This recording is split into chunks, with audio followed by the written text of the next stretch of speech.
A Milwaukee M18 combo kit runs $249.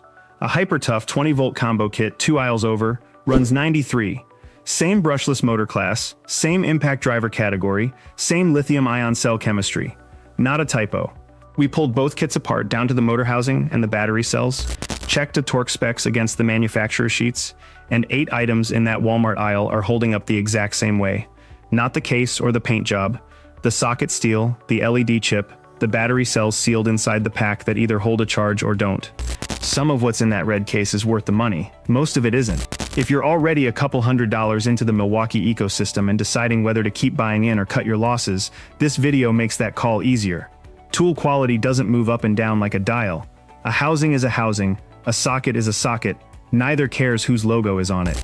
But a motor under sustained load, a battery cell drained and recharged hundreds of times, a gear train taking repeated hits, those are the parts real engineering money still has to go into, because those are the parts that fail. Learn to tell the two apart, and you won't need anybody's video to shop for tools again. Here's where each one lands. Number 8 is the socket and ratchet set, the easiest call on the entire list. A chrome vanadium socket doesn't know it's cheap. It's a shaped piece of hardened steel turning a bolt. Full stop. The Walmart Mechanics set uses the same alloy spec as sets triple the price, the same 1/4 inch and 3/8 drive standards, the same basic ratchet mechanism that's existed for decades. Remember that Saturday when you reached into your old set and the exact size you needed wasn't there because half the sockets had gone missing over the years? That's not a cheap tool problem. That's a cheap set problem, an incomplete one. And it happens with expensive brands too, the second a socket rolls under the workbench. Buy the complete set, keep it in its tray, and the $15 gap between this and the name brand equivalent buys you nothing you'll ever feel in your hand. Next time your hand goes into that tray mid-project, it won't matter whose name was on the case, only whether the size you need is actually sitting there waiting for you.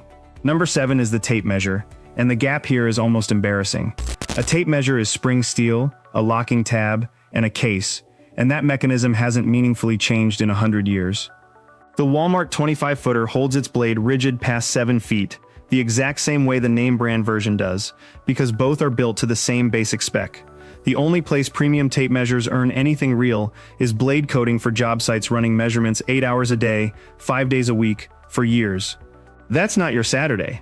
Picture yourself back in that aisle, Milwaukee kit still pulled up on your phone. This is the easiest item on the list to set down, because there's nothing under the hood worth paying extra for. You're not settling for less tape measure. You're skipping a warranty on a part that was never going to break.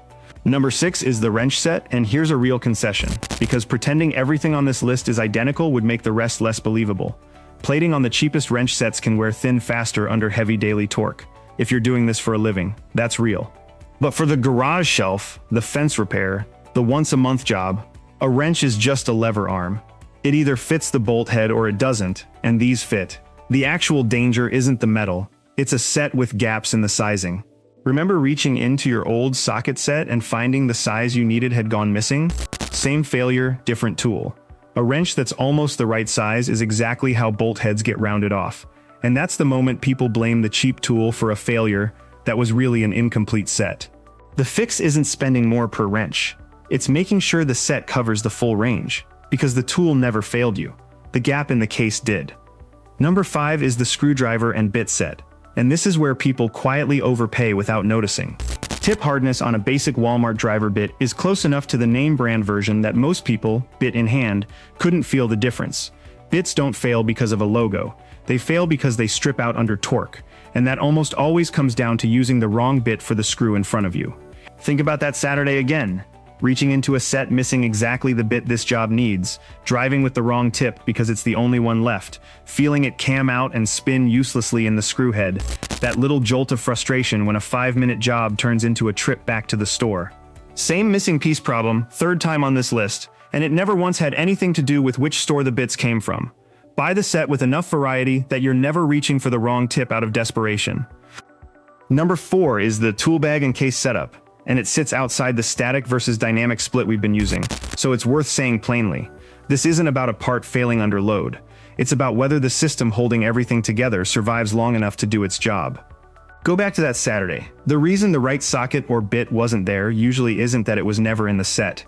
it fell out through a seam that gave way months ago, or it's sitting on a workbench 3 projects back because the case lid stopped latching and you gave up trusting it to hold anything. Not a motor question, not a steel question, an organization question, and the one place on this list where spending a little more is worth it, because you're buying the thing that keeps everything else in your hand when you actually need it. If you've ever stood in that aisle wishing someone had done this comparison for you instead of guessing, that's what the rest of this list is doing. Stick around for the 2 items that decide whether this whole video was worth your time, and if it's saving you real money, subscribe so the next breakdown lands in your feed before you're standing there again. Number 3 is the cordless work light, and here's a quick gut check. A battery-powered light is LEDs, a battery, and a switch. No torque, no wear surface, almost no mechanical stress at all. There's no moving part under load the way there is in a drill or a driver, so there's very little for extra money to actually protect. Back in that aisle, Milwaukee kit's still open on your phone. This is the easiest yes on the whole list. The one item you can drop in the cart without a second of hesitation. Whatever you save here is money you can put toward the 2 items that actually decide whether this whole list holds up. Now here's the one that actually matters, because this decides whether the video holds up or falls apart. Number 2 is the cordless drill itself, and here you slow down and think about what's spinning inside that housing. A drill motor under sustained load, drilling into stud after stud, generates real heat and real stress, a place where cheaper components can shorten a tool's life if you're using it every day for years. Working tradespeople putting hundreds of holes through lumber every week, that difference is real and worth paying for. But if your project is a shelf, a fence, a weekend's worth of holes, the motor inside the budget drill is working well inside its limits, and you'll retire it from boredom long before you retire it from failure. Think back to that stud, that dying battery, that half-finished hole, the particular kind of annoyed you get when a job that should take 20 minutes stretches into an hour because you're waiting on a charger. What happened there almost certainly wasn't a motor giving out. It was a battery cell charged and drained more times than it was rated for, sold in a bundle that skimped on the one component that takes real abuse. That doesn't mean spend $500. It means spend 30 extra seconds reading the battery spec on the pack, because that's the one part of a drill kit where the sticker price is sometimes actually telling you something true. And that brings us to number 1, the impact driver, the item that changes how you'll shop for tools for the rest of your life. Out of everything on this list, this was the one everyone assumes has to be the real dividing line, because it's doing the heaviest, most repeated work. Driving deck screws, running lag bolts, the job that's supposed to separate the people who actually know tools from the people who just think they do. Go back to that moment on the stud. The drill in your hand, the battery dying halfway through, that flat sinking certainty. This is what happens when you buy cheap. Sit with that, because it's worth asking honestly, was that proof the cheap tool failed you, or proof you grabbed the wrong cheap tool, built for light trim work, and asked it to do sustained, heavy-duty driving it was never built for? Here's what the spec sheet on the Walmart 20-volt impact driver actually shows, checked against the manufacturer's own numbers: 1,800 inch-pounds of torque, against a Milwaukee unit rated at 2,000, 90% of the number, for a driver running a fraction of the price, doing the exact kind of repeated, everyday driving most people are doing in a garage, not a job site running 8 hours a day. The battery cell technology inside that pack is close enough to the premium version that most people, tool in hand, couldn't tell you which one they were holding. What you were trusting wasn't the tool, it was the logo, standing in for a judgment you were fully capable of making yourself, if anyone had ever shown you what to look for. Run the numbers on your own garage. One impact driver, bought once, doing every deck screw and lag bolt for the next decade of weekend projects. About $55 at Walmart, battery and charger included. Around $150 for the Milwaukee tool on its own, bare, if you're already invested in the ecosystem. Sit with those 2 numbers before you do the math. You already know what's left over, sitting in your pocket instead of on a shelf. The only thing you gave up was a red case you were never going to show anyone anyway. So here's where that leaves you, standing in that aisle with your phone still open to the Milwaukee kit. Sockets, wrenches, tape measure, bits, work light.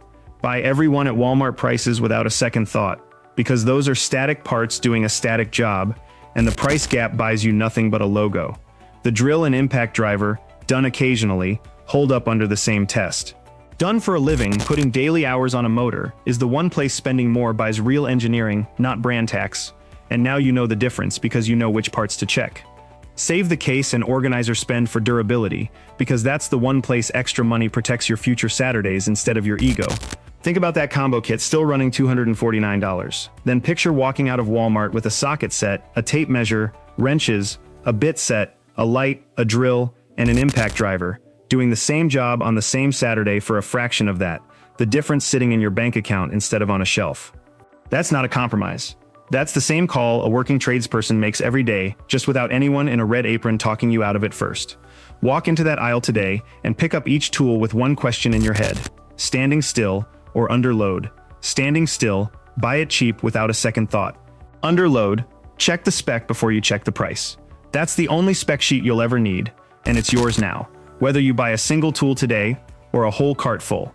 Next time you're comparing kits side by side, you won't need the phone at all. You'll just know.